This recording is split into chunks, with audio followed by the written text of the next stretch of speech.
Dengan sanadnya, Imam Abu Dawud meriwayatkan daripada Ibnu Mas'ud bahawa Rasulullah sallallahu alaihi wasallam apabila berkhutbah, baginda mengucapkan alhamdulillah nasta'inuhu wa nastaghfiruh wa na'udzu billahi min syururi anfusina, dan seterusnya.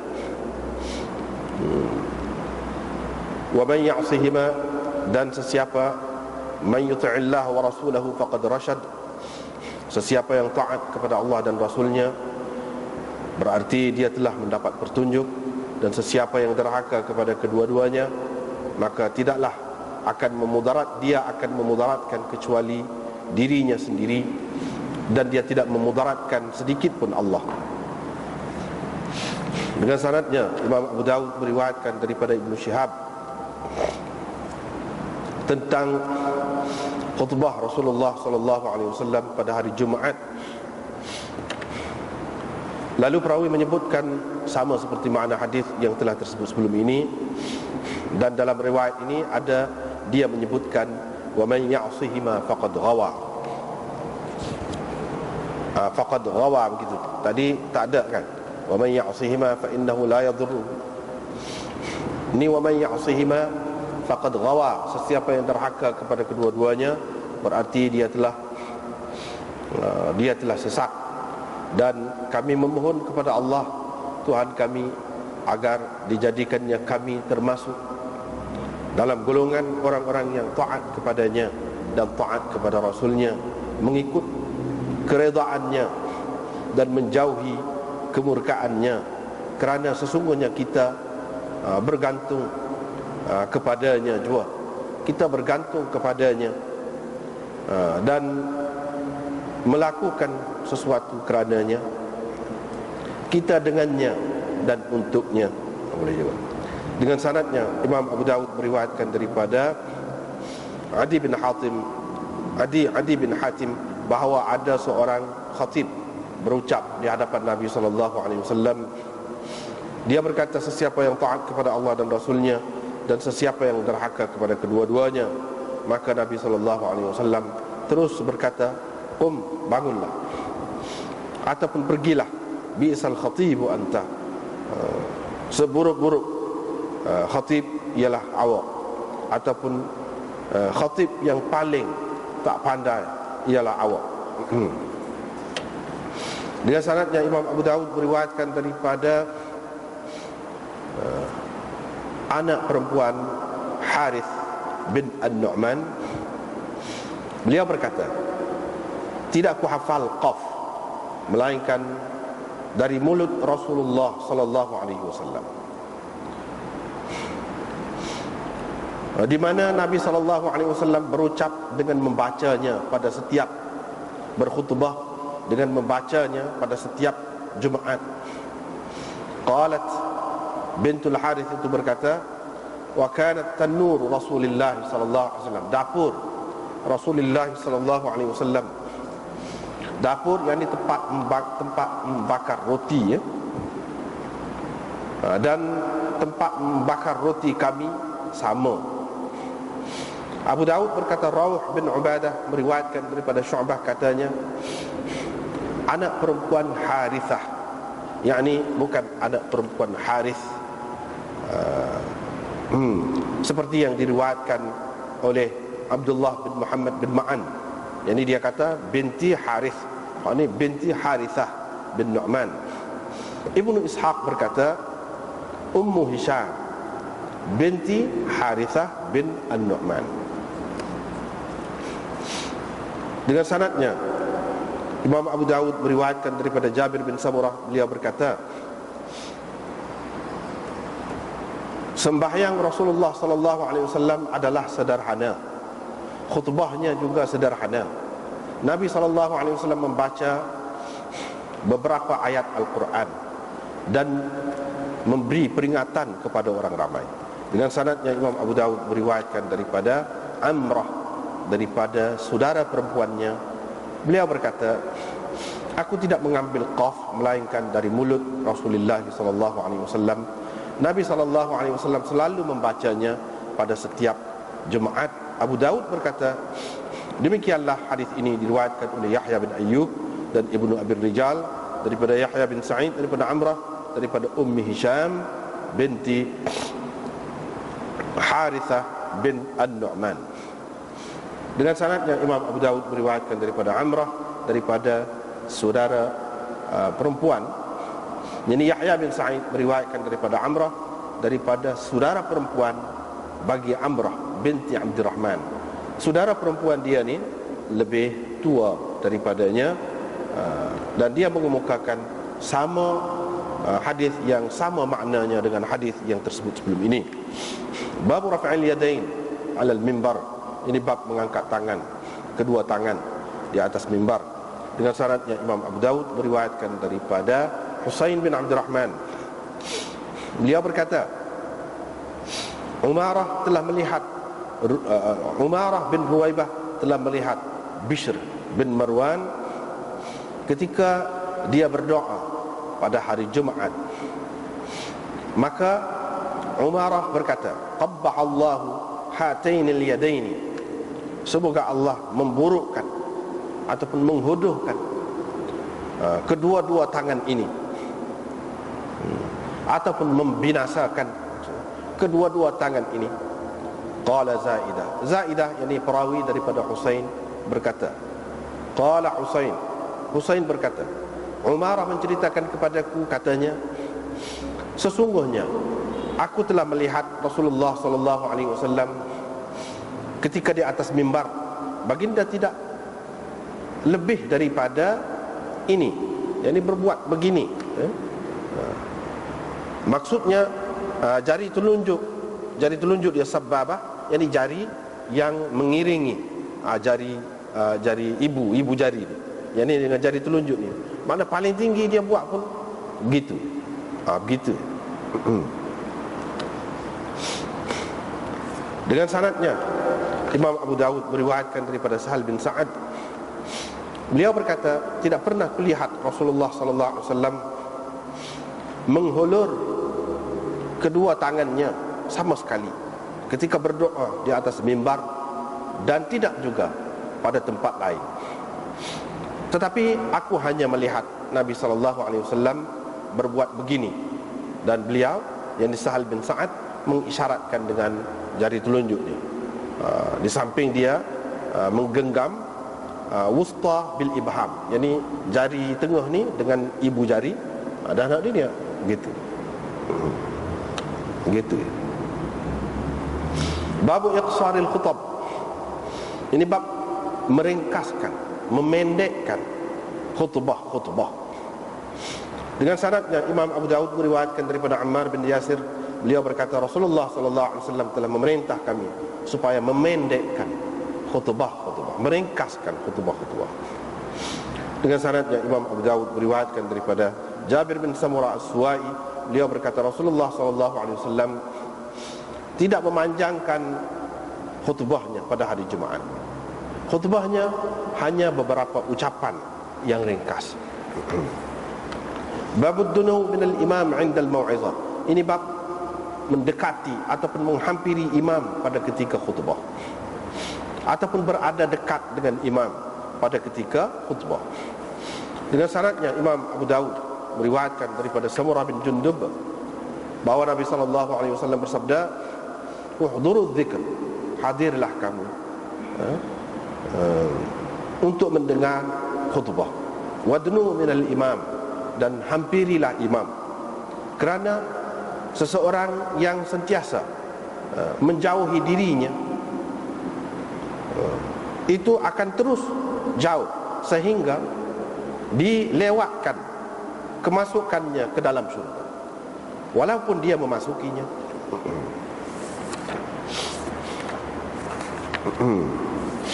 Jadi baru ni sebenarnya awal tu kita sudah baca dah, cuma tak ada nak bincang. Jadi begitulah di antara khutbah Nabi sallallahu alaihi wasallam yang disebutkan di dalam kitab ni, iaitu apa dia? Dia baca alhamdulillah nasta'inuhu wa nastaghfiruh dan seterusnya.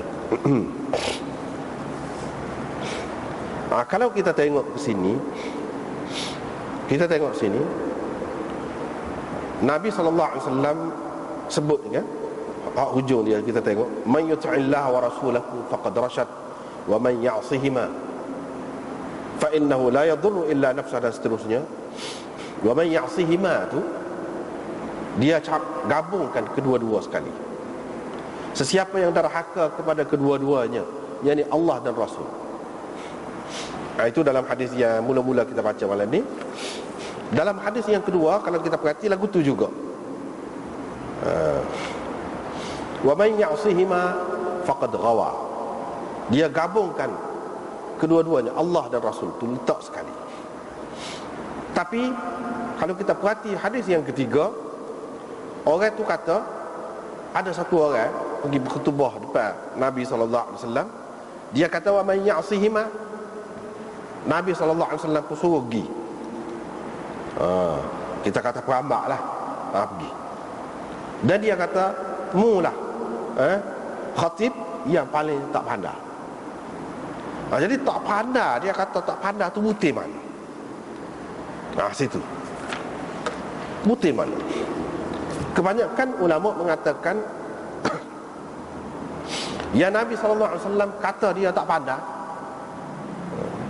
paling tak pandai, sebab dia gabungkan dhamir tu lah, yakni wa man ya'sihima, sesiapa yang derhaka kepada Allah dan Rasulnya, sesiapa yang derhaka kepada kedua-duanya.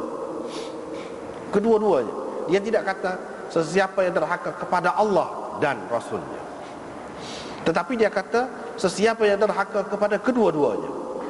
Butir itulah yang Nabi SAW kata dia ni tak pandai. Dan Nabi SAW kata idhab, pergi.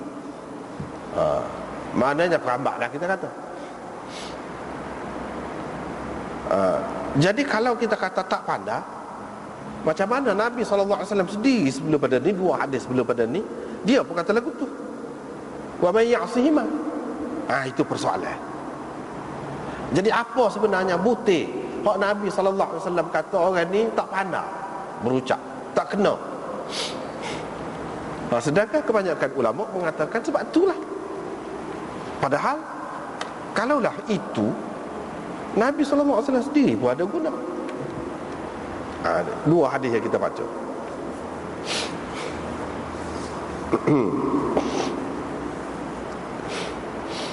Kita tengok dalam syarah ni. Dalam syarah ni dia ada sebut, muka surat 96 bawah sekali, dia kata Syaukani berkata, dia ambil daripada Syaukani. Hadis ini menunjukkan boleh kita sebut sekali Allah dan Rasul tu dalam bentuk ganti nama sekali. Hima kedua-duanya boleh. Selain daripada hadis ni, ada lagi. Dalam Bukhari pun ada, dalam Muslim pun ada. Nabi SAW kata gini bunyi dia, an yakuna Allah wa rasuluhu ahabba ilaihi mimma siwahuma. Maknanya seseorang tu dia baru beriman betul, jadi apabila Allah dan Rasulnya lebih dikasihinya daripada selain daripada kedua-duanya. Daripada kedua-duanya. Ini disebut sekali juga tu, dalam bentuk dhamir gitu, tasniyah, dhamir tasniyah. Selain daripada tu, kalau kita perhati lagi di dalam Bukhari, Muslim dan lain-lain pun ada sebut, iaitu pada hari Khaybar Nabi SAW suruh seseorang supaya mengisytiharkan begini, mewar-warkan begini, iaitu Allah dan Rasulnya yanhayanikum an luhumil humuril ahliyah. Allah dan Rasulnya kedua-duanya melarang kamu daripada memakan daging himar ataupun keldai kampung. Dia sebut di sini dalam bentuk fi'il tu, dalam bentuk tasniyah. Maknanya kedua-dua Allah dan Rasul tu sebut sekali. Dalam hadis Muslim dia sebut ni lah, moga dia petik daripada Syaukani, ni lah kita nak baca. Dia sebut may yuti'illah wa rasulahu faqad rasyad wa man ya'sihima faqad ghawa. Ya'sihima, sebut hima tu sekali. Tetapi bila orang lain baca kata lagu ni, Nabi SAW kata kepada dia, bi'sal khatibu anta. Qul, kamu kena kata gini, wa man ya'sillaha ta'ala wa rasulahu faqad ghawa. Tak boleh sebut hima. Tetapi sesiapa yang derhaka kepada Allah dan Rasulnya, mana dia sebut. Sebab itulah kebanyakan ulama kata butir dia nya situlah. Padahalnya kita tengok Nabi SAW banyak tu. Dan boleh jadi orang tu pun dia dengar dah. Nabi SAW pernah gabungkan. Jadi apa yang ditumbuh berat tu? Baik. Habislah situ. Jadi dia pun ambil daripada ni, ambil atas ambil lah. Dia ambil daripada Syaukani ambil daripada Imam Nawawi. Dia kata sebabnya, supaya kata Imam Nawawi lah kata dia, sebab khutbah ni dia nak apa dia? Khutbah ni sifat dia kena bas dan idah, terang khutbah ni, dan terperinci. Terperinci, jangan ada sakuk-sakuk, jangan ada isyarat-isyarat, jangan ada macam tu orang tak faham pun. Biar terang. Dan kena menjauhi isyarat dan sebut lambai-lambai. Tak boleh lagu tu. Sebab itulah Imam Nawawi kata pula ni, dia kata Nabi SAW bila dia kecek, dia ulang 3 kali hak tolak supaya orang faham. Sebab pada ketika nak ulang faham, biar faham sungguh lah. Gitu. Lepas tu Imam Nawawi kata, dia sebutkan dhamir dalam bentuk isim tasniyah. Hak tadi dalam hadis tadi, ayyakuna Allah wa rasuluhu ahabba ilaihi mimma siwahuma, itu bukan khutbah. Bukan untuk nasihat, itu ta'lim, untuk nak mengajar hukum kata dia. Kalau hak mengajar ni paling itunya paling rekah lah, yang paling mudah untuk dihafal. Sebab tu dia guna dalam bentuk rekah gitu. Berbeza dengan khutbah untuk nasihat ni, bukan untuk dihafal, untuk orang dapat pengajaran itu. Itu kata Imam Nawawi. Tetapi hak Imam Nawawi kata tu bercanggah dengan hak ni, dengan hadis yang kita nak baca. Sebab Nabi ni dalam khutbah ni capur sekali, letak sekali gunakan dhamir tasniyah tu. Imam Nawawi kata hak tak boleh tu dalam khutbah. Sebab khutbah ni kena jelas. Ni Nabi khutbah lah ni masalahnya. Apa orang tu pun khutbah juga. Jadi kira-kiranya kalau dia buat serupa dengan Nabi, apa? Tak apa sedap. Tak apa sedap kalau Imam Nawawi jawab tu, tak apa sebab. Tak apa sedap. Qadi Iyad mari. Dia kata bukan sebab tu, dia kata. Bukan sebab guna dhamir tasniyah tu. Sebab Nabi bantah ni, sebenarnya Nabi bantah dia menggabungkan dhamir yang boleh membawa arti sama kedudukan Nabi dengan Allah. Boleh membawa gitu. Dan kalau hak dia sebut tadi, kamu kena kata gini, kamu kena suku gitu. Bermakna sebut Allah dulu dan Rasul nombor 2. Itu baru kedudukannya dari segi tertibnya baru molek. Ni kalau letak sebut sekali itu maknanya sama taraf Allah dan Rasul. Itu mengelirukan. Dengan sebab itulah kata dia dalam hadis yang lain, Nabi SAW kata, jangan seseorang daripada kamu kata Masya Allah wa sya'a fulan, apa yang dikehendaki Allah dan dikehendaki oleh si fulan. Dia tak sewi kata lagi. Tetapi dia kena kata gini, Masya Allah thumma ma sya'a fulan, apa yang dikehendaki Allah kemudian apa yang dikehendaki fulan itu. Dia kata. Tetapi masalahnya hak ni Nabi SAW ni hadis hak kita baca ni sebut sekali tu dalam bentuk tasniyah. Kalau kita kata tak boleh, apa-apa. Kalau takut samalah Allah dengan Rasul dan Nabi ni, kan dia buat gapo-gapo ni untuk orang ambil pengajaran daripada dia sebagai mengajar. Dan kalau takut sama dengan Allah, apa dia sendiri tu kata lagu tu? Itu masalah.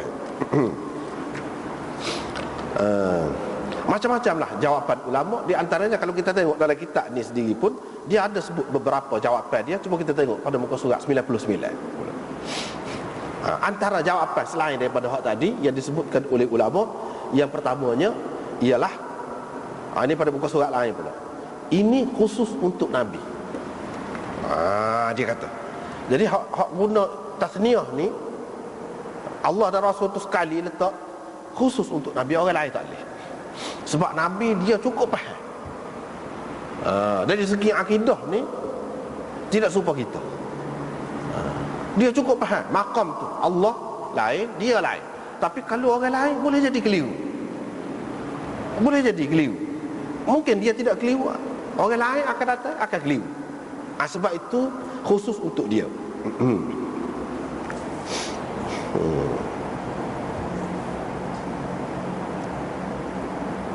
Tetapi hak ni hadis ini nampak bila dia berucap depan orang ramai, makna dia sebagai nak mengajar orang. Nak mengajar orang. Kalau lah khusus untuk dia, tak padan lagi setara tu. Kita nak kata ini khusus untuk Nabi. Sebab apa dalil, bukti bahawa ini khusus untuk Nabi? Apa dalil? Semata-mata kita kata begitu tak boleh. Sebab apa? Sebab hak umumnya kalau Nabi ni dia buat depan orang ramai, maknanya kecuali ada dalil. Kalau tak ada dalil, kira-kiranya dia nak suruh orang tiru. Macam mana kita kata khusus untuk dia? Sebab khusus untuk Nabi ni tidak boleh atas dasar andaian gitu saja. Tu ada orang bantu. Yang kedua, iaitu Nabi SAW bantah khatib tadi, sebab takut kelirulah sama Allah dan Rasulnya. Sebab tadi juga takut keliru. Yang ketiga, Nabi SAW kata ke dia gitu tu tidak sebagai wajib. Dia tak boleh kata lagu tu haram benar. Maknanya sebagai itu irsyad. Maknanya hak moleknya Nabi SAW ajar kepada dia, hak moleknya kamu kata begini, hak tadi tu tak molek. Tapi bukanlah sampai kepada peringkat haram. Hak lebih aula untuk kamunya, hak lebih molek untuk kamunya letak suku. Bukan letak sekali gitu, kata dia. Tetapi kita kata kalau sekadar nak adab gitu saja, apa yang Nabi SAW kata berat ke dia tu, bi'sal khatib anta. Hak paling tak pandai berat tu, kata lagu tu. Kalau nak mengajar tidaklah sampai lagu tu. Kemudian yang keempatnya, iaitu Nabi SAW tahu dah dia tu, mana dari segi akidahnya tak berapa jelas molek lagi. Tak berapa jelas molek lagi. Dan ada lagi ramai hak serupa dia, sama ada pada masa tu dan akan ada pada masa akan datang, yang boleh keliru dengan ucapan yang seumpama ini, sehingga dia akan mengambil kesimpulan daripada situ bahawa Allah dan Rasulnya kedudukannya sama. Boleh jadi gitu. Jadi oleh kerana Nabi SAW ni mari untuk bawa ajaran tauhid, dia tak boleh ada sikit-sikit pun. Kalau ada nampak, dia tahulah bukan untuk umum. Kalau orang tu faham molek tak apa, tidak khusus untuk dia, orang lain pun boleh juga guna. Tapi kena sedar molek, kena faham molek. Nabi lain, Allah lain, tidak sama. Nabi itu abduhu wa rasuluh. Tetapi kalau keliru, ada kemungkinan boleh mengelirukan. Tak boleh. Berkenaan dengan orang ni, khatib ni, dia ada lagu tu. Dan memang pun lah ni pun ada. Kadang-kadang Rasul tu dibuat macam Tuhan. Bukan setakat Rasul. Cuba kalau kita pergi keluar negeri ni, negeri kita ni alhamdulillah dah tak ada. Cuba pergi keluar negeri, tengok. Minta doa, tunduk depan kubur orang Islam. Islam ni tak kira hak kafir, hak Islam. Tunduk sujud depan kubur, nyanyi joget, minta dengan tuan kubur tu, biar dia minta dengan Tuhan. Ada juga dia mati dah kubur tu, kubur ni jadi lebih kurang Hindu, lebih kurang orang kafir juga. Orang kafir semua berhala, dia sebuah kubur. Cuba pergi duk sujud situ. Ada kalanya dia minta biar tok wali tu minta dengan Tuhan, hajat dia. Ada kalanya tak, dia minta dengan tok wali tu sendiri. Mana tok wali dengan Allah tak tolong. Kan ada tu. Dia ada, tak ada sini ada lain. Bahaya. Dengan sebab itu Nabi bagi peringatan tu. Memang boleh untuk rekah, untuk gitu gini boleh, tapi kena ingat sama. Sebab itulah dia kata, kalau orang tu tidak jelas dan dia boleh menyebabkan syirik, walaupun tidak jelas mula-mula tu, tetapi itu tak boleh bercanggah dengan ajaran Islam yang sebenarnya. Kalau dalam keadaan lagu tu tak boleh. Kalau nak guna pun mesti kena sedar mula. Kalau tidak tak boleh. Dengan sebab itulah ulama-ulama kalau dia tengok boleh menyebabkan jadi syirik, boleh menyebabkan jadi bid'ah, dia gerak selalu. Apa sebab? Dia takut orang kau jauh pergi. Dia takut orang kau jauh pergi. Orang panggil dalam kaedahnya sadduz zara'i'. Sadduz zara'i', tutup pintu. Pakai tutup selalu. Senang. Kalau tidak kan dia jadi lagu tu lah. Dia jadi lagu tu. Hak ni pun lagu tu juga. Hak ni paling molek. Dalam hak banyak-banyak ni, hak ni paling molek. Jawapan paling molek. Tetapi Imam Tahawi dia mari cerita lagu lain pula. Dia kata sebab Nabi kata ke orang ni bukan sebab tu tak ada sabit dhamir tasniah tu. Kedua-duanya ada sebab lain. Sebab cara dia berhenti tu tak kena. Gitu pula di dalam kitab Mushkilul Athar dia. Sebab dalam kitab Mushkilul Athar tu Imam Tahawi tujuan dia buat. Memang teballah kitab tu. Dia buat, dia mari hadis ni nampak bercanggah dengan hadis ni. Apa penyelesaian dia? Itu Mushkilul Athar tu molek. Kitab Imam Tahawi. Kadang-kadang kita tengok hadis ni bercanggah macam ni. Di satu pihak nampak dia larang. Dia kata tak molek. Di satu pihak dia buat. Dia sendiri buat. Itu penyelesaian dia. Dia kata ini tak kena dari segi takdim takhir. Dia kata takdim takhir. Misalnya kalau seseorang tu tak kena gaya, kalau dia baca tak kena, dia akan jadi lagu lain. Misalnya kita kata wa idh yarfa'u Ibrahimul qawa'ida minal baiti wa Ismail. Kita nak baca lagu mana? Bahasa Arab ni kalau silap baris lagu lain dah jadi. Wa idh yarfa'u Ibrahimul qawa'ida minal baiti wa Ismailu. Maknanya ketika Ibrahim mengangkat batu itulah asas Baitullah letak dan Ismail. Maknanya kedua-dua tu akad. Batu tu asas untuk nak buat Kaabah tu. Tapi kalau kita kata ingatlah ketika Ibrahim akad batu tu untuk nak buat Kaabah tu dan Ismail, makna Ismail pun dia akad juga. Berat kan lagu tu. Wa idh yarfa'u Ibrahimul qawa'ida minal bait, berhenti sekata. Wa Ismailu baca. Dia jadi lagu lain. Maknanya seorang yang nak berucap tu, khatib tu ataupun siapa-siapa pun, dia kena cara berhenti tu biar kena. Jangan tak kena. Kalau tak kena dia jadi berubah makna. Ataupun kalau dia tukar baris pun boleh jadi berubah makna. Kalau dia kata wa Ismaila, maknanya Ismail tu pun kena akad juga. Sebab batu tu lah, batu Kaabah tu dia angkat oleh Ibrahim, Ibrahim pun angkat anak dia. Nasabah juga kita kata dia satu segi muka anak kan kecil boleh akad. Kalau kita nak fikir secara gitulah, padahal anak dia besar dah juga. Tapi tak kena lah. Kalau kita berhenti pun minal bait, berhenti sekata pun tak kena je. Dia mengelirukan. Wa Ismail tu start semula tu nak jadi lagu lain. Serupa juga sini. Dia kata begini.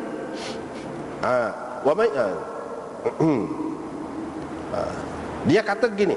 Wa man ya'sihima man yuti'illaha wa rasulahu faqad rashada wa man ya'sihima faqad ghawa. Dia berhenti situ. Dia kata man yuti'illaha wa rasulahu faqad rashada wa man ya'sihima. Dia berhenti sekali. Faqad ghawa. Itu salah jadi. Dia akan jadi lagu mana? Sesiapa yang taat kepada Allah dan Rasulnya, berarti dia mendapat petunjuk. Dan sesiapa yang derhaka kepada kedua-duanya, makna hak derhaka kepada kedua-duanya pun dapat petunjuk juga. Dia akan jadi lagu tu kalau berhenti situ. Padahalnya dia kena berhenti.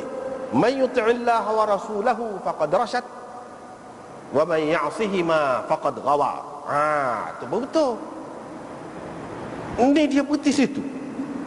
Jadi Nabi tegur sini yang kata paling tak pandai tu sebab itulah jadi berubah makna, jadi tak molek makna.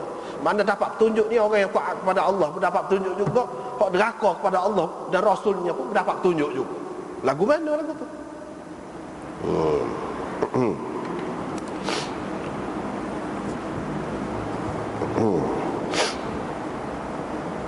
Tapi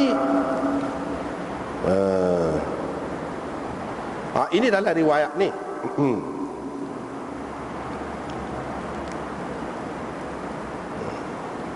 Dalam riwayat ni kan dia ada sebut mula-mula tu man yuti'illah wa rasulahu faqad rasyad wa man ya'sihima. Jadi orang ni pun dalam riwayat ni dia kata Rasulullah kata lagu tu. Orang ni pun kata lagu tu. Man yuti'illah wa rasulahu wa man ya'sihima. Yani man yuti'illah wa rasulahu faqad rasyada wa man ya'sihima. Berhenti sekat tu. Berhenti sekat tu. Ataupun dia berhenti sekat tu, lepas tu faqad rawa tu suku. Hak tu hak salahnya. Itu. Dalam keadaan tidak ada faqad rawa, ataupun kalau ada faqad rawa tu dia berhenti sebelum pada tu, nuktah. Dia berhenti. Hak tu salahnya.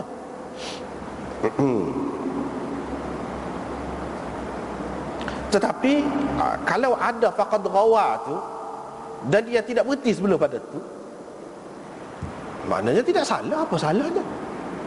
Sebab itulah hak kebanyakan ulama dia tidak nampak gitu. Dia nampak guna tasniyah tadi tu. Hak tu hak silap. Bukan kerana berhenti tak kena tu. Jadi hak kebanyakan ulama kata lagu tu. Kemudian kita tengok dalam kitab ni, dalam syarah Badrul Majhud ni, muka surat 100. Lepas tu apa ni Khalil Ahmad Saharanpuri dia kata, "Thumma ra'aitu sahih Muslim." Lepas tu saya tengok Sahih Muslim, kata dia. Dalam tu kata dia hadis ni lah, min tariqi Waqi' an Sufyan an Abdul Aziz bin Rufai', lafaz dia gini, iaitu ada seorang lelaki berucap di hadapan Nabi sallallahu alaihi wasallam, dia kata, "Wa man yuti'illah wa rasulahu faqad rasyad wa man ya'sihima faqad ghawa." Makna dia ada sebut faqad ghawa. Rasulullah sallallahu alaihi wasallam kata, "Bi'sal khatibu anta." Qul, kamu kena kata, "Wa man ya'sillah wa rasulahu." Qala Ibn Numair, "Faqad ghawa." Dalam riwayat ni ada penjelasan, ada disebutkan dengan jelas bahawa khatib itu tidak berhenti pada wa man ya'sihima. Dah. Dia tidak berhenti situ. Dan dia tidak putuskan dengan jazak, dengan jawab selepas tu. Berarti dia sesat. Dia tidak putuskan hak tu. Dan Nabi SAW tegur ni menunjukkan betul supaya hak kebanyakan ulama tu kata. Sebab dia sebut ya'sihima. Sepatutnya Nabi SAW kata, jangan kata lagu tu. Kamu kena kata wa man ya'sillah wa rasulahu. Kenapa? Kesilapan dia hak Nabi tegur tu kerana dia sebut ya'sihima. Dia kena kata begini. Bukan sabit dia dulu kemudian apa kamu berhenti situ. Dia tak kata begitu. Mana bukti bahawa orang tu berhenti sekat tu? Tak ada bukti.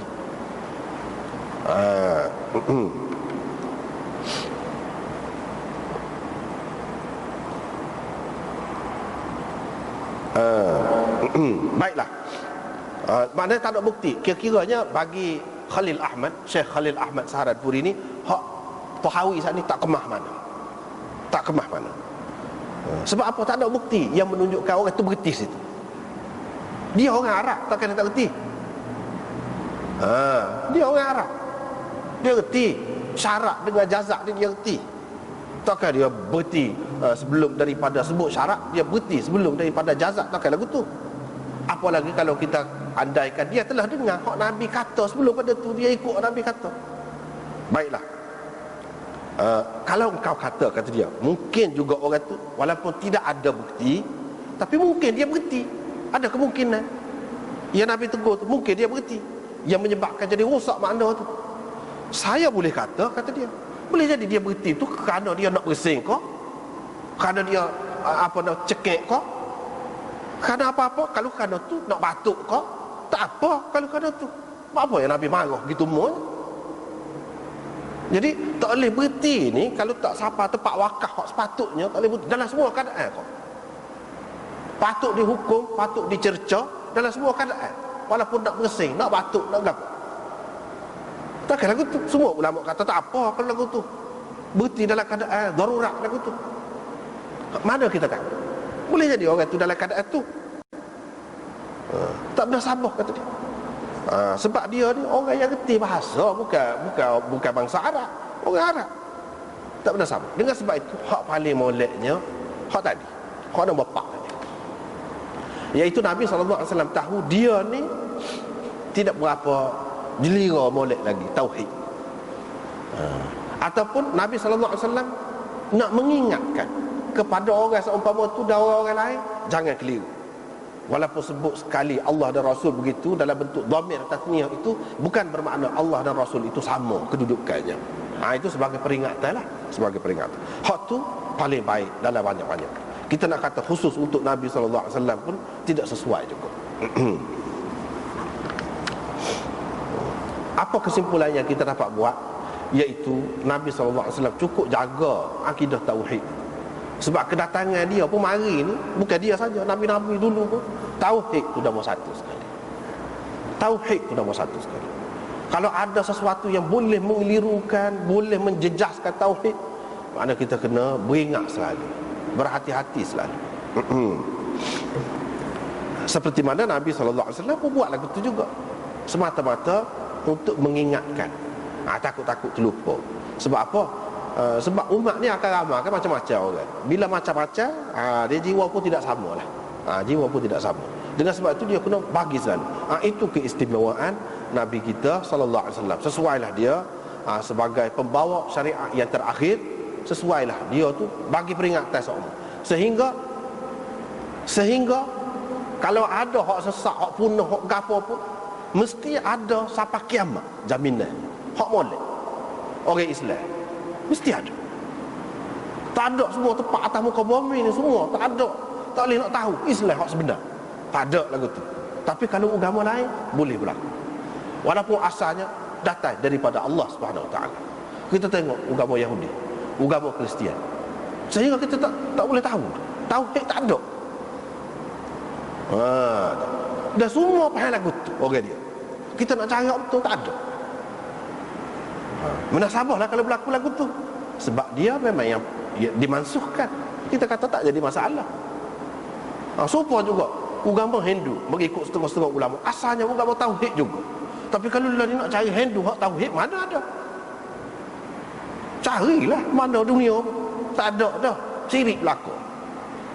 Tapi Islam tidak begitu.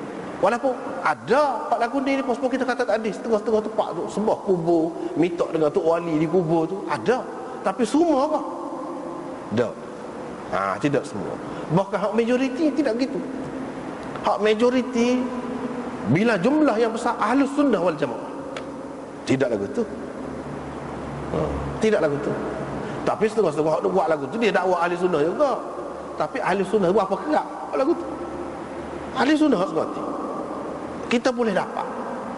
Itu bezanya ajaran Nabi kita Muhammad sallallahu alaihi wasallam dan umat dia. Nak banding dengan umat orang lain. Seterusnya, ini sebenarnya dari segi kalau kita nak tengok zahirkan, ini semua ni termasuk di bawah bab seseorang tu berkhutbah dengan memegang busur panah. Sedangkan dalam riwayat mula-mula dia ada lagu tu dah. Riwayat kita baca saat ni tak ada. Dan riwayat seterusnya tak ada. Tak ada. Kalau Sahih Bukhari lagu ni baik bahas panjang tu. Tapi oleh kerana kitab lain kan, orang kata cara mana. Kalau kira ni kita baca saat ni, hadis-hadis saat ni termasuk dalam adab khutbah. Dan apa yang mesti ada pada khutbah kau, hak tu hak sesuainya. Sebab tak ada dah sebut tukar kau, busur kau, gapo kau tak ada dah. Hak orang tu berucap pun tak ada juga. Dia pegang gapo-gapo tak ada. Dan seterusnya hadis hak selepas ni tak ada. Cuma sebut khutbah tu. Khutbah tu lagu mana? Khutbah tu gapo dia Nabi baca. Nabi SAW baca beberapa ayat Quran. Dan hak ni bolehlah kita sebut sebagai rukun ke, apa yang wajib dibaca ke di dalam khutbah. Tak ada kena mengena dengan pegang busur panah ataupun pegang tukak ke, apa tak ada dah di sini cerita. Tak ada. Jadi kalau nak kira, wallahu a'lam lah. Dia kalau nak kira, tapi tak ada arah lah kalau Muslim orang buat dah ni. Mungkin dia tak ada buat tajuk. Mesti orang buat tajuk sini. Tapi dah mungkin ni hak Imam Abu Daud sendiri dah nak kan. Kalau nak kiranya ada tajuk lain pun sesuai sini. Kalau nak kira dia buat tajuk lain. Sebab apa tak ada langsung dia sebut ni. Musuh panah apa tak ada. Cerita lain pula dah. Tapi tak di bawah tajuk tu berlaku. Hak sesuainya tajuk lain dah lah. Kalau Muslim orang buat lagu tu dah. Tak ada arah lah. Abu Daud dia kena pakai hak tuan dia tu. Tak apalah. Seterusnya Imam Abu Daud meriwayatkan daripada Abdullah bin Muhammad bin Ma'an daripada anak perempuan Al-Harith bin An-Nu'man.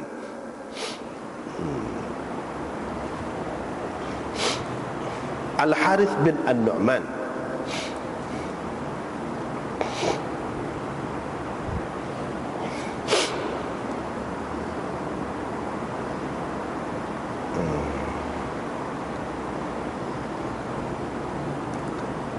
dia kata, ni perempuan, perawi ni perempuan.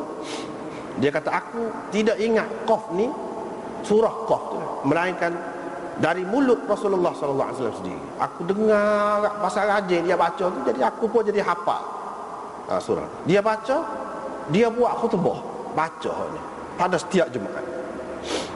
Qalat, dia kata lagi, dapur Rasulullah dengan dapur aku, dapur kami sama. Duk masuk situ tempat tu. Nak sabarlah kalau dia dengar pun, siapa dia ingat masa dekat dengan rumah Rasulullah SAW, ataupun dia selalu dengar Rasulullah SAW baca, nak sabar sebab dia ni dekat. Jadi kongsi dapur. Kalau orang lain tidak kongsi kan, untuk dia ni kongsi dapur. Tak apalah. Abu Daud berkata, Rauh bin Ubadah meriwayatkan daripada Syu'bah, dia kata anak perempuan Harithah bin Nu'man.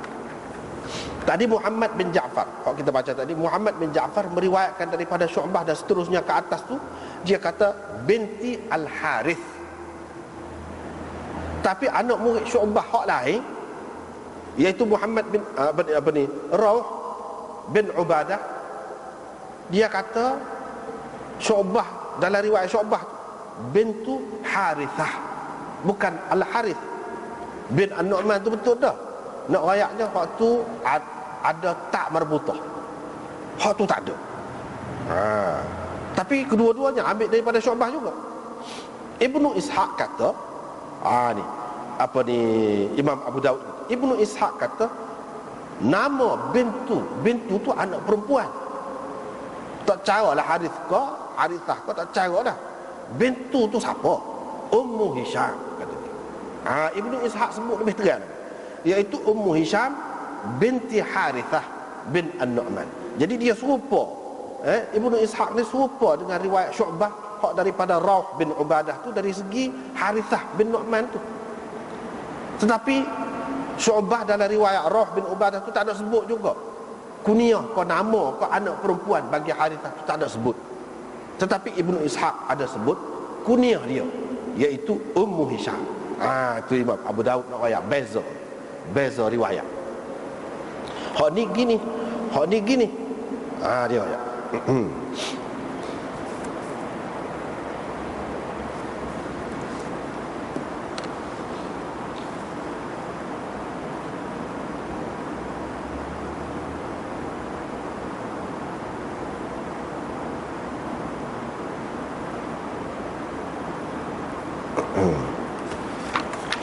Tetapi hak ni dari segi sanad dia dulu.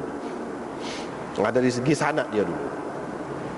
Mengikut Syekh Khalil Ahmad, dia kata dalam Muslim, dalam sahih dia, begitu juga dalam Musnad Imam Ahmad. Hak ni lah, hadis ni lah. Muhammad bin Bashar, Muhammad bin Ja'far Gundar ini, An Syu'bah, supaya sanad ni lah kata dia. Tapi dalam kedua-dua kitab tu daripada bintil Harithah bin An-Nu'man. Tidak serupa dalam kitab Abu Daud ni binti Al-Harith, tapi bintil Harithah bin An-Nu'man. Ini lafaz Muslim kata dia. An ibnati Harithah bin An-Nu'man, ini lafaz Imam Ahmad. Dalam kedua-duanya riwayat orang yang sama ada sebut lagu tu yang serupa dengan orang lain juga, iaitu Harithah bin An-Nu'man, bukan Al-Harith. Hak sebut Al-Harith ni dalam Abu Daud ini saja. Itu dia nak riwayat. Ni hak riwayat Muhammad bin Ja'far ni tanpa tak marbutah. Boleh jadi yang ni Muhammad bin Ja'far ini dia meriwayatkan dengan dua lafaz ini. Satunya lafaz hak tidak ada tak tu. Hak sampai kepada Abu Daud tu hak tidak ada tak tu lah.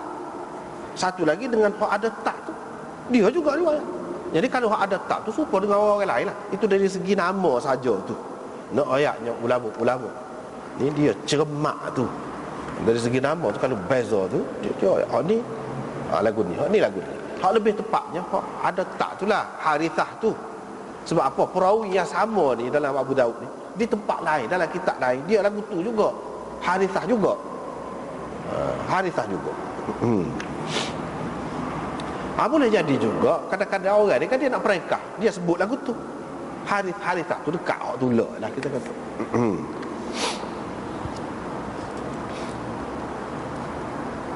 Jadi ini dari segi Imam Abu Daud nak sebut perbincangan sanad itu. Dalam sanad ni di antara ulama hadis bicaranya apa dia? Benda-benda lagu tu lah. Dia nak pasti takut Harith ni orang lain, Harithah ni orang lain, dak tula jadi. Masalah rekah dengan sebut penuh je. Sebut penuh dengan tidak sebut penuh. Jadi man ni man mana? Man Abdul Rahman tu. Kau man lain. Kita kata man tu lah je. Hak ni dia sebut rekah, hak tu dia sebut penuh Abdul Rahman. Dia sebut hak ni man saja lagu tu. Jangan kita keliru, jangan kita kata hak lain pun. Hak tu lah, hak tu lah. Hak naknya dalam hadis ni apa dia? Iaitu baca Quran itu. Dalam khutbah ni ada baca Quran. Baca Quran dalam khutbah ni kedudukannya setara mana? Setara mana? Adakah sebagai rukun? Kau wajib saja kau sunat? Khilaf ulama situ. Khilaf ulama situ. Khilaf ulama ada 4 pendapat. Yang pertamanya hak ni nak baca tu nak baca mana? Pula satunya wajib ke, rukun ke, sunat ke? Yang keduanya hak wajib ke kalau kata wajib, atau kalau kata sunat, kalau kata rukun. Wajib mana? Sebab khutbah tu ada 2. Khutbah yang pertama ke khutbah yang kedua, situ ada khilaf. Kepada kedua-duanya ada khilaf. Ada yang mengatakan wajib, ada yang mengatakan sunat, dan ada yang mengatakan rukun. Lepas tu khilaf tepat tu pula ada juga khilaf. Yang pertama kata salah satu. Kalau baca pada salah satu tu tak apalah, asal baca. Hak kata sunat tu bolehlah sunat. Hak kata wajib tu kena baca lah. Asal baca pada salah satu tak apa dah. Inilah mazhab Syafi'i. Dia kata. Dan ini sesuai dengan zahir hadis. Zahir hadis dia tak ada sebut baca dalam khutbah pertama atau khutbah kedua, tapi dia sebut baca dalam khutbah. Walau bagaimanapun baca dalam khutbah, baca semua. Kalau tidak, takkan dia boleh ingat dengan Nabi baca dalam khutbah tu, menunjukkan baca semua. Kalau tidak wajib, baca semua anggap dia. Hak nu kata kalau tidak rukun tu. Jadi rukun tu kalau baca semua tu. Jadi baca semua ni surah Qaf tu ke ataupun hak lain-lain, tak kira ayat Quran maksudnya. So, sini ni betul lah sebut Qaf. Surah Qaf tu. Yang kedua, dia kata dalam khutbah yang pertama tu. Hak tu tepatnya. Ini setengah-setengah ulama Syafi'i dia kata gitu. Dan ada juga hadis, mereka berdalil dengan hadis lah. Hadis yang diriwayatkan oleh Ibnu Abi Syaibah daripada Sya'bi secara mursal, Dia kata Rasulullah SAW bila naik mimbar pada hari Jumaat, dia mengadap orang dengan muka dia, kemudian dia kata Assalamualaikum, dan dia puji Allah. Lepas tu dia baca satu surah, kemudian dia berdiri, kemudian dia duduk, kemudian dia berkhutbah pula, kemudian baru dia turun. Abu Bakar dan Umar pun buat lagu tu juga. Adalah riwayat. Nah, ini pendapat yang kedua. Pendapat yang ketiga, baca tu memang masyru' pada kedua-duanya. Kena baca pada kedua-duanya. Ada hak kata wajib, ada hak kata rukun, ada hak kata sunat. Itu beza-bezalah pendapat. Tapi baca tu kena baca pada kedua-duanya. Ini ulama-ulama Syafi'i di Iraq, ia pakai qaul qadim mazhab Syafi'i. Lagu tu dia kata pada kedua-duanya. Iraqi berkata ini juga yang dipilih dalam mazhab Ahmad. Yang keempatnya, pada khutbah yang kedua tu hak baca Quran. Situ hak kata wajib, hak kata rukuk, hak kata sunat, kau duduk situ pada khutbah yang kedua. Ini berdasarkan riwayat Nasa'i daripada Jabir bin Samurah. Dia kata Rasulullah SAW berucap dengan berdiri, lepas tu dia duduk, kemudian dia berdiri dan baca beberapa ayat. Maknanya waktu itu pada khutbah yang kedua. Sanadnya sahih. Walaupun orang yang pertikaikan, dia boleh pertikai lagi. Ni dia tidak jelas lah gitu gini, dia boleh kata. Itulah yang dia sebut sini. Dalam mazhab Hanafinya sunat. Baca Quran sunat. Bukan rukun, bukan wajib, tapi sunat. Kalau tak baca dalam kedua-dua besar khutbah tu. Bagi dia je. Tapi sunat. Molek lah kalau baca tu, molek.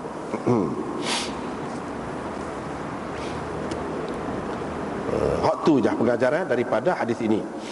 Kemudian riwayat daripada Jabir bin Samurah, dia kata sembahyang Rasulullah SAW tu sederhana. Khutbah dia pun sederhana. Nabi SAW baca beberapa ayat Quran. Sini tak nak sebut dah qaf ke apa. Daripada situlah ulama mengatakan baca ayat Quran tu hak kena adanya dalam khutbah ni. Bukan maknanya tentu surah mana-mana. Dan Nabi SAW mengingatkan orang, bagi tazkirah lah, bagi tazkirah, yuzakkirun nas, mengingatkan orang, nasihat lah. Itu kandungan khutbah dia tu. Tapi dia sembahyang pun sederhana, tidaklah terlalu panjang sangat, lama sangat sampai gelisah orang, tak ada. Khutbah pun lagu tu juga. Jadi sederhana kedua-duanya. Itu pengajaran yang kita dapat ambil daripada hadis ni. Bapa Nabi SAW buat gitu supaya orang tidak jadi jemu, nyusah orang. Supaya dalam bab semaya juga orang lain-lain pun, kalau dengan orang ramai ni, dengan jemaah ni, Nabi SAW banyaklah sabda-sabda dia kita dapati, iaitu Nabi SAW suruh mereka. Dia pula gitu. Kemudian riwayat daripada Amrah, daripada saudara perempuannya, dia kata, Pak Nadir, aku mengambil qaf, tidak mengambil qaf melainkan daripada mulut Rasulullah SAW. Nabi SAW baca pada setiap Jumaat. Abu Daud berkata, demikian juga diriwayatkan oleh Yahya bin Ayyub dan Ibnu Abi Rijal daripada Yahya bin Sa'id, daripada Amrah, daripada Ummi Hisham binti Harithah bin An-Nu'man. Jadi demon ni meriwayatkan gitu. Lama ni hak riwayat ni. Hak sebut Ummu Hisham, tadi Imam Abu Daud sebut, Ibnu Ishaq seorang sebut, dia tidak sebut Ibnu Ishaq seorang. Ramai lagi orang lain hak sebut Ummu Hisham itu. Dan selain daripada apa dia sebut tu, iaitu bintu Harithah belaka, demon ni sebut bintu Harithah belaka, bukan bintu Al-Harith tanpa tak itu. Maknanya Imam Abu Daud nak cerita di sini hak lebih kemahnya bintu Harithah. Kalau kita nak tanya kunyah dia, apa dia? Ummu Hisham. Bukan seorang dua yang meriwayatkan begitu. Tu dia nak. Lepas tu dia mari lagi riwayat Amrah daripada saudara perempuan Amrah. Yahya bin Sa'id meriwayatkan daripada Amrah.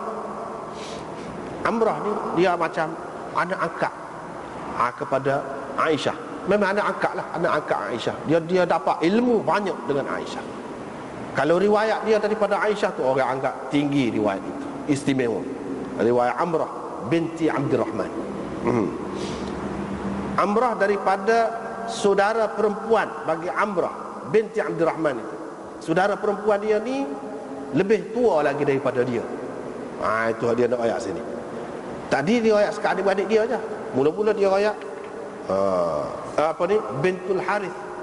Lepas tu dia royak bintul Harithah. Lepas tu dia royak pula bintul Harithah ni siapa dia? Adik-beradik kepada Amrah. Lepas tu dia royak pula adik-beradik hak mana tua? Hak mana kakak, hak mana adik? Hak ni kakak lagi daripada Amrah. Itu dia nak royak. Adapun Amrah itu dia bukan sahabat. Dia tabi'iyah. Hak ni kakak dia ni sahabiah. Sebab apa? Sebab dia dah dengar daripada Nabi SAW. Dia dah dengar. Makna dia sahabiah. Hak ni kakak dia. Amrah tu adik. Kita boleh tahu daripada hadis ni, bila baca semua kita boleh tahu. Dan kita juga boleh tahu di sini hak katakan anak perempuan Al-Harith ataupun Harithah tadi, dia ni jadi ngana dengan orang lain. Takutlah kita kenal orang lain, iaitu Amrah. Dia ayat sini, dia ni adik-beradik Amrah. Kita dapat tahu Amrah tu masyhur. Dia ni adik-beradik lah. Tapi hak ni kakak kepada Amrah. Hak kakak tu sahabat, hak ni tidak sahabat. Itu kita boleh tahu. Bab raf'ul yadain 'ala al-mimbar. Ini bab akak tangan di atas mimbar. Jadi akak tangan ni ada dua maksud. Boleh jadi akak tangan ni seperti mana orang ceramah biasalah, sarah. Dia akak tangan gitu, gini kau. Kita kata itu makna akak tangan. Itukah yang dimaksudkan di sini atas mimbar ini, ataupun akak tangan pada ketika doa? Sebab di dalam khutbah tu ada juga doa. Pada ketika doa tu akak tangan maksud sini, ataupun pada ketika ada nak sebut sesuatu perkataan dengan semangat kau nak suruh orang lebih faham kau, ia gunakan tangan. Dia ada dua pendapat. Dua pendapat ni sebab ada kedua-duanya ada hadis lah. Ada hadis. Ada hak kata dengan maksud semasa bagi ucapan tu, tak kira bukan kerana doa. Ada yang mengatakan kerana doa. Kerana doa.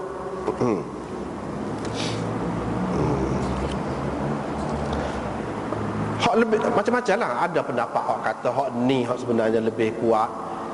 Kalau kita tengok syarah Abu Daud ni sahaja, misalnya Aunul Ma'bud, pengarang dia kata lebih kuatnya hak akak tangan yang dimaksudkan di sini ialah akak tangan supaya penceramah tu kecek bila dia akak tangan. Itu bukan maksud doa. Hak tu lebih kuat. Sebab berdasarkan hadis, dia marilah hadis. Dan kalau doa, apa maknanya akak tangan gini? Cerita gini. Mana ada ketika doa gini, akak jari so gini? Itu bukan pasal doa tu. Itu dalil dia yang dia kata lebih kuat tu. Bukan pasal doa akak jari gini.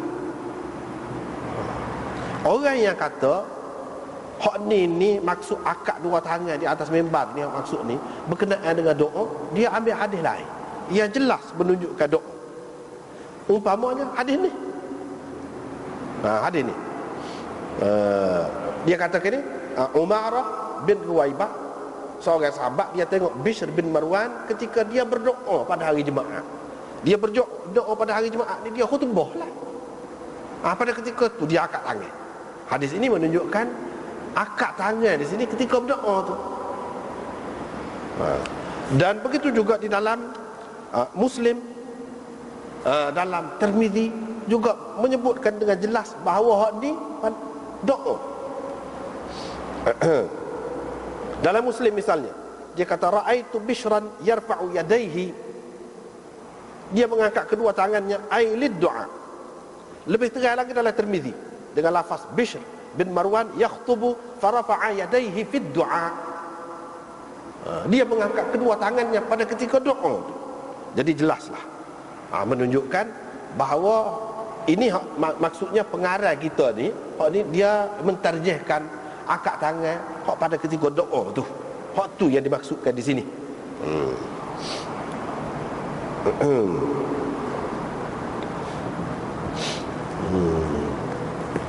Tak apalah.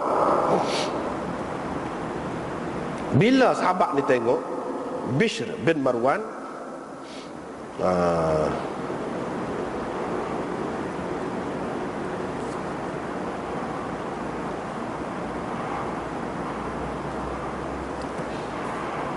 Bishr bin Marwan ni iaitu adik-beradik kepada Abdul Malik bin Marwan, khalifah Abdul Malik bin Marwan, anak kepada Marwan bin Al-Hakam.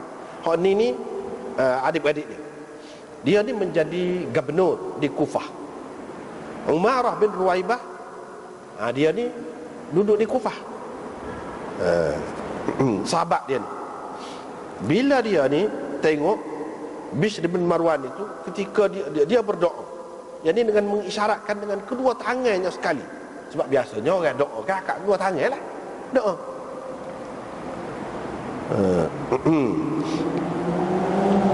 Pada hari Jumaat, Umarah pun kata, semoga Allah membinasakan kedua tangan ini, yang ni hak akad ni. Sebab Nabi tak buat lagu tu. Nabi tak buat lagu tu. Lalu dia katalah, aku tengok Rasulullah sallallahu alaihi wasallam atas mimbar, tak ada lebih daripada ni jari kalau dia nak akad. Dia akad gitu, jari. Pada ketika dia pegang tukak kau, dia pegang apa, dia busur panah kau, dia akad gitu. Tak ada gini. Akad tangan tak ada. Baiklah. Paling tingginya hak tu. Hak tu pun dia tidak akad sama juga. Tak ada dalil yang mengatakan setiap kali doa Nabi akad jari dia. Tak ada. Cuma dia nak ayat sini paling tinggi. Hak dia buatnya pada ketika doa tu, kalau aku nampak tu, dia akad tangan. Tak ada dua gini. Dua gini. Bukan sama. Hadis ini menunjukkan bahawa bercanggah dengan sunnah itu tak boleh dalam perkara-perkara yang kita tidak faham, yang merupakan agama. Hak Nabi sallallahu alaihi wasallam tunjuk kepada kita ibadat, kita tak boleh mana-mana. Kalau tidak, apa yang sahabat ni kata, semoga Allah membinasakan tangan tu, maknanya orang buat benda bid'ah ni, sahabat marah benar. Tak kira sahabat mana-mana. Kita tengok banyak dalam hadis-hadis. Kalau benda tu benda ringan, kita kata dah muka. Memanglah dalam riwayat yang kedua ni, dia kata, tidak pernah aku lihat Sahal bin Sa'ad, Nabi sallallahu alaihi wasallam hollow tangan pada ketika pada ketika berdoa, sama ada atas mimbar dia ataupun bukan atas mimbar dia. Tak pernah. Setengah-setengah orang dia faham. Dia faham kan Nabi tak akad tangan, tak pernah akad tangan pada ketika doa. Tak kena tu. Bid'ah akad tangan pada ketika berdoa. Tu dia kata lagu tu. Tak kena tu. Banyak sangat hadis-hadis hak Nabi sallallahu alaihi wasallam akad tangan pada ketika berdoa tu. Hak tak adanya pada ketika khutbah ni akad tangan. Hak tu tak ada. Begitu. Hak maksud dia di sini, hak tak ada akad tangan ni pada masa khutbah ke atas mimbar ke bukan atas mimbar. Hak ni syahiran. Syahiran ni dengan hola panjang tangan. Hak tu tak rajin. Hak akad tangan panjang gini ni pada ketika berdoa ada. Hak berdoa minta hujan, hak tu ada. Hak pada ketika lain tak ada lagi. Akad tangan tinggi lagu tu tak ada. Tapi bukan makna tak ada akad tangan langsung. Akad tangan tu ada. Tapi bukan semua doa Nabi tu akad tangan. Gitu. Masalahnya orang kita ni kadang-kadang kalau doa mesti akad tangan. Ada kalanya tak boleh. Salah macam sini. Dalam khutbah salah besar. Termasuk di dalam bid'ah. Termasuk dalam bid'ah, dan sahabat doakan keburukan. Dia tak boleh nak doa buruk kat orang ni. Doa buruk kat orang ni tak boleh. Haram doa buruk kat orang. Tapi kerana dia buat sesuatu kesalahan yang besar, tengok sahabat buat gitu. Yang kedua tu pun lagu tu juga. Dia kata ini bercanggah dengan sunnah. Hak bercanggah dengan sunnah mardud, maqbuh, keji, jelek. Hak bercanggah dengan sunnah. Di dalam kitab, di sini tak ada sebut, di dalam kitab Aunul Ma'bud dia ada sebut hak masalah akad tangan tu, doa tu ada. Aunul Ma'bud ni ulama ahli hadis, pengarang dia tu ahli hadis pun terima. Kalau di India tu ahli hadis ni dia tak pakai mazhab, dia pun terima. Khalil Ahmad ni dia mazhab Hanafi, memang dia terima. Dia tak ada sebut sini pun kita tahu dah. Hak setara pengarang Aunul Ma'bud tu dia terima. Dia kata sunnah Nabi. Tapi bukan semua.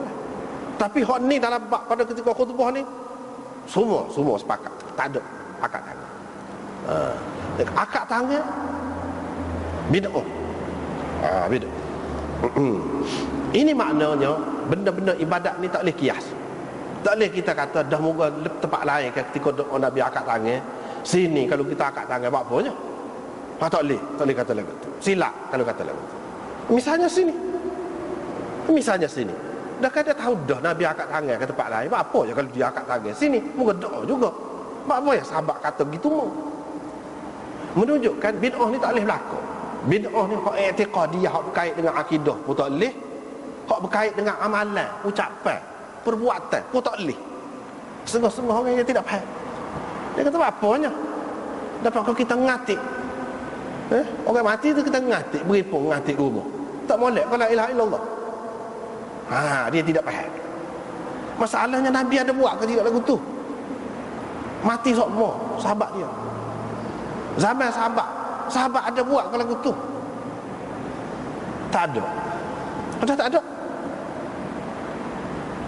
Kita kata apa je dah molek. Tak boleh, tak kena lagu tu. Silap. Banyaklah contohnya. Orang kita ni, masyarakat kita setengah-setengah dia pakai. Supaya kita juga, tapi setengah-setengah tidak. Hak tu pelik. Dia tak guna kaedah tu molek. Kalau guna kaedah tu molek supaya. Misalnya, apa nama ni, hari raya tu. Takbir hari raya. Kalau raya puasa kan, berhenti sekat. Itulah nak maya raya. Berhenti tak ada lah takbir. Kalau raya haji 3 hari kan, semua maklum. Dalam radio gapo pun lagu tu, dalam TV pun gapo. Sebab apa kita tak kata takbir ni kan molek? Kalau dah raya haji 3 hari, hak ni pun kita buat 3 hari juga. Apa kita tak buat lagu tu? Dah takbir tak boleh. Molek. Raya puasa kalau tempat kita ni lebih meriah. Cuti panjang, lebih panjang. Kita buat ibadat apa salahnya? Apa tak buat lagu tu? Baik, kalau kita tanya nak jawab lagu mana? Mesti akan jawab, betul waktu tu takbir tu molek, tapi dah muka Nabi tak buat. Ada. Betul, kita pun kata lagu tu. Dan Nabi tak buat. Tapi buat apa ya? Pakai waktu saja. Hak lain, hak mengatik ni tak pakai buat apa? Itu masalah. Kalau pakai kaedah tu pakai belakang. Senang. Selesai masalah. Itulah yang kita kata bid'ah ni, idhafiyah ni tak leh. Setengah-setengah ulama kita ni bukan orang biasa. Hak ngaji tu dia tak faham lagi. Biarlah mungkin bahasa nak marah sikit, tak sungguh. Tak faham sungguh. Dia tak faham lagi. Dia dah ingat bid'ah idhafiyah ni tak apa. Bid'ah idhafiyah ni lagu mana? Hak ni sebenarnya. Doa tu asalnya ada, akad tangan tu ada. Tapi sini tak ada. Nabi tak pernah akad. Dan bila Nabi tak pernah akad, kita tak boleh nak guna fikiran kita nak kata, kan Nabi pernah doa, ada tempat dia akad, sini pun apa tak boleh. Kan tak boleh. Serupa juga orang lain-lain pun. Lagu tu pun lah. Lagu tu. Apa ya, setengah tempat kita pakai, setengah tempat kita tak pakai. Kaedah tu berlaku-berlaku tempat mana-mana pun. Hadis ini juga menunjukkan bahawa sahabat itu dia ambil berat tentang bid'ah. Jadi kalau orang kata bid'ah ni benda kecil, tak senuk cara buat apa, tak kena tu lagu tu. Maknanya sahabat tak reti.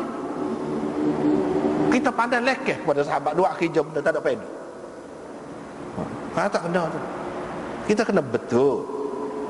Hak ulama kata bid'ah tu ada bid'ah idhafiyah, hak tu betul. Jangan kita nafikan. Jangan kita kata pula bid'ah hasanah hak ni. Apa aja. Kalau nak kira hasanah kan ada asal dia. Hak ni pun ada. Apa tak boleh buat ni? Apa yang marah gini mau? Itu benda. Sebab itu kita kena pakai kaedah. Kita tidak kata setengah-setengah orang dia kata mengaji hadis tak saya pakai ulama. Bila tak saya pakai ulama? Ulama lah ni. Ulama lah ni kata ni. Jadi kita kalau balik kepada kaedah asal tu senang, selesai masalah. Tak ada lah timbul kecoh. Ni kadang-kadang kita tu malangnya. orang yang nak bawa hadis ni. Tapi kita kata kita percaya kepada Rasul. Orang nak bawa hadis ni takut pula. Apa takut? Nak ayat hak sebenar. Pasal tak serupa dengan hak biasa ni, kita jangan ingat hak biasa ni betul belaka. Cuci molek dah. Tak kena lagu tu. Nak tahu cuci tak cuci, tengok kitab. Hadis lah yang menentukan. Semua kita kata Quran ada hadis menjamin. Hak tidak sesat orang lain, tak ada jaminan. Tapi bapa ya kalau sebut hadis tak sih, bapa itu silap besar tu. Silap besar tu.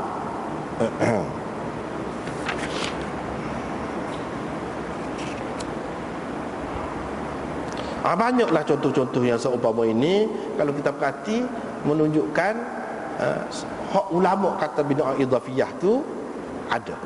Ada dalil-dalilnya sangat banyak. Salah satunya malam ni kita jumpa ni. Ni bukan akidah ni. Tak ada kena-mena akidah ni. Asas dia ada. Dan benda tu pun molek, tidak betul. Tapi tak kena tepat, dia jadi bid'ah. Dia jadi bid'ah.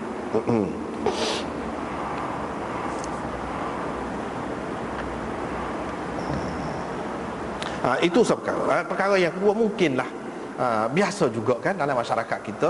Tok Imam tu tak apalah, memang tak akak pun. Tok Imam sebab kita pun pakar tu. Tapi ni hak ramai-ramai. Lagu mana? Hak ramai-ramai. Dalam hadis tak ada satu pun hadis kita jumpa dah. Apabila Tok Imam tu baca doa tadi, Tok Imam tu benarlah tak akak tangan. Ni orang ramai ni dia akak tangan. Tak ada dalam hadis. Tapi setengah mana, setengah-setengah orang dia kata setengah mana haram lah. Dah tak ada, tak sah lah. Lepas tu amin, sekadar amin gitu lah. Amin gitulah, sekadar amin. Sekadar gitu je lah. Nak kata akak tangan, tak ada dalil. Setengah-setengah orang dia kata tadi jugalah, dia kata dah tempat lain ada akak tangan, apa kalau kita nak akak tangan situ? Masalahnya dah tak ada. Dah tak ada. Tapi kalau akak tangan, siapa dosa dah kok? Mudah-mudahan tidak lah. Tapi kalau, sebab tu yang kita kata, kalau kita tengok hadis ni, dah tak ada sahabat-sahabat tak ada buat lagu tu. Tak usah buat tu lebih moleknya. Tentu dah tu. Tak usah buat. Dan doa Nabi seperti kita maklum, dia tidak semuanya akak tangan. Macam ni salah. Supaya juga di akhir sembahyang tu kan dia ajar suruh doa juga, banyak juga doa. Dalam sujud pun ada juga doa, boleh juga. Nak angkat tangan lagu mana situ? Bahkan Nabi SAW larang pula dah angkat tangan dekat apa ni hujung sembahyang. Tak boleh. Semua ulama larang. Tak ada siapa kata doa boleh angkat tangan. Tak ada. Kecuali kalau lepas sembahyang tu lain lah. Ketika hujung sembahyang tak ada. Tak boleh. Maknanya gitu keadaan doa. Tepat tak boleh, itu tak boleh lah. Gitu. Tepat hak boleh, boleh. Tepat hak kira menyusahkan, tak sah. Ni masyarakat kita ni kadang-kadang nak makan, dia jadi sebuah Kristian pula. Tapi kalau kita kata kan orang marah. Kalau Kristian nak makan kan, dia buat palai dia tu lah. Kita ni nak makan, doa sekali ramai-ramai. Bila ada Nabi buat lagu tu, makan banyak kali. Ada semua majlis makan ni. Tapi bila Nabi buat, bila nak makan ramai-ramai ni, dia jadi pala. Baca doa, hak lain doa abian sebelum makan. Apatah lagi kita nak kata setiap kali nak makan dia buat lagi. Biar agak ada, so bila tak ada, apa yang kita buat ketetapan?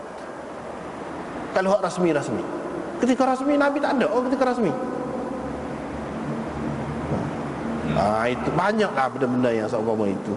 Dan menyusahkan setengah-setengah tu. Kalau kita nak apa ni, naik motor, nak berhenti angkat tangan dulu kah? Subhanallazi sakhara lana.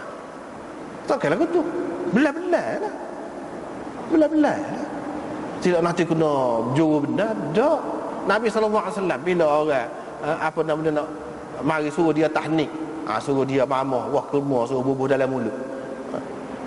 Dia doa gitu je. Tak ada dia kata rasmi duduk selo juru benar gitu, tak ada. Supaya juga orang ni kata barakallahu fika, barakallahu laka, barakallahu alaika, dia doa.